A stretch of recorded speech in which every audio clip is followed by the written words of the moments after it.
Okay, in this video, we're going to go over question 2 from chapter 10, hard questions.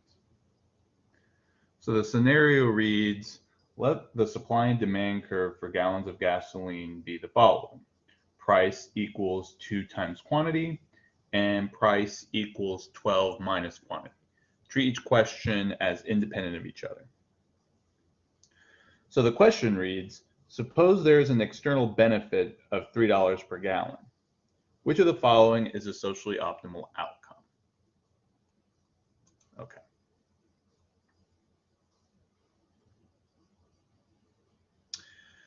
So this is going to be the opposite of what occurred in the previous question. So in the previous question, we had a $3 external cost. Now this is going to switch to being a $3 external benefit. So instead of having a negative externality, now we have a positive externality. We know that in the previous question, and we know in general for negative externalities, the private market outcome results in an overconsumption or overproduction of the good in question. Well, that's the opposite for a positive externality. For a positive externality, the market underproduces the good. Right? So the socially optimal outcome should have a higher quantity than the private market outcome. Okay. So we see here that we switch this to external benefit. The total surplus also changes, right? So now instead of subtracting the negative externality, we are adding the positive externality.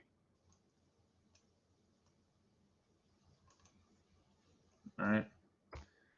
And so now the total surplus with the positive externality is $36. However, we know that this is not the maximum, right? Because we haven't accounted for the positive externality yet. So if the market is overproducing the good, the government can issue what's called a corrective tax that'll add to the cost, force the consumers and producers to internalize the negative externality, right? And since that increases the cost, that'll reduce the quantity produced and quantity consumed. Well, we have the opposite problem now, right? The good is being underproduced or underconsumed. So instead of issuing a corrective tax, we issue a corrective subsidy or a Pigovian subsidy. And the similarity is that it's going to be the same size of the externality. So in this case, it'll be a $3 subsidy. Okay. So how do we do this on the graph? Well, for the corrective tax, we shifted the supply curve to indicate the increase in cost, right? And we called that the social cost curve, right? It's the cost curve including the external costs. Well, here we have an external benefit. So we want to shift the value curve, right? We want the market to value this good more than it's valuing in the private market, right? And so we shift the demand curve or the private value curve up the size of the externality, right? And we call this the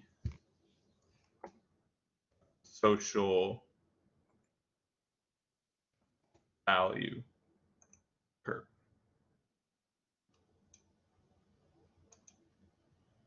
Right. Try to move this private value somewhere. I'll stick it there. Okay, so next step, and again, this is where the similarities arise. We notice that the quantity will increase, right?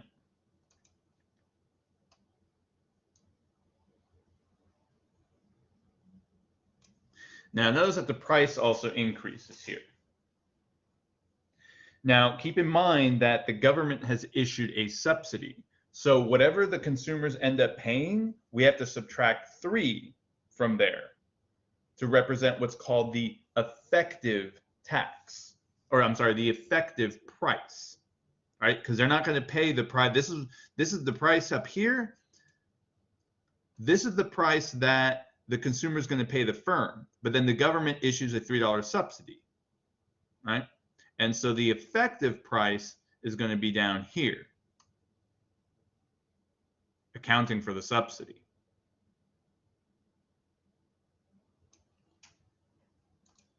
Okay. Well, how do we find all these values? All right. Well, first we want to find where the social value and supply curve intersect, right? So that is the demand curve shifted up 3 units, set equal to the supply curve. And then this question just becomes algebra.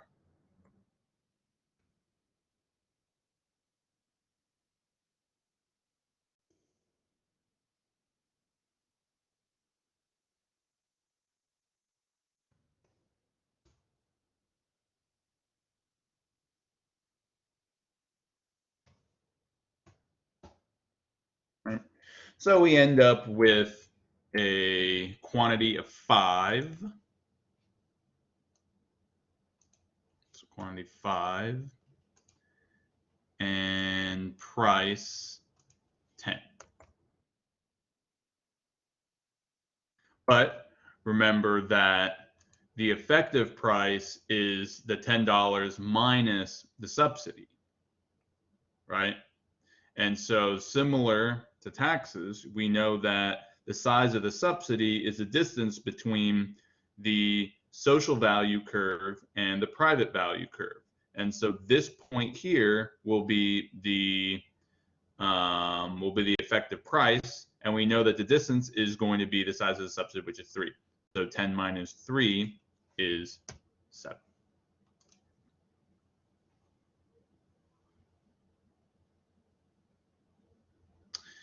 And we can check to see, is this maximal? So now that the positive externality has been internalized with the subsidy, we see that the positive value, the total surplus, a new total surplus, so if we label the y-intercept here, it's shifted up 3, so this one should be 15. Okay. The new total surplus is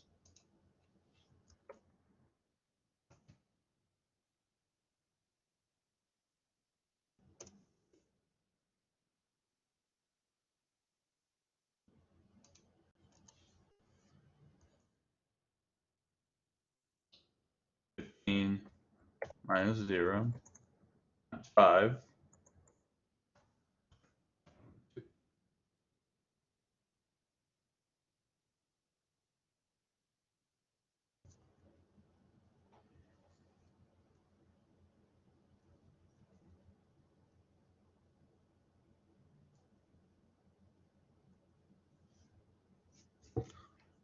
And so it's $37.50. So as you see,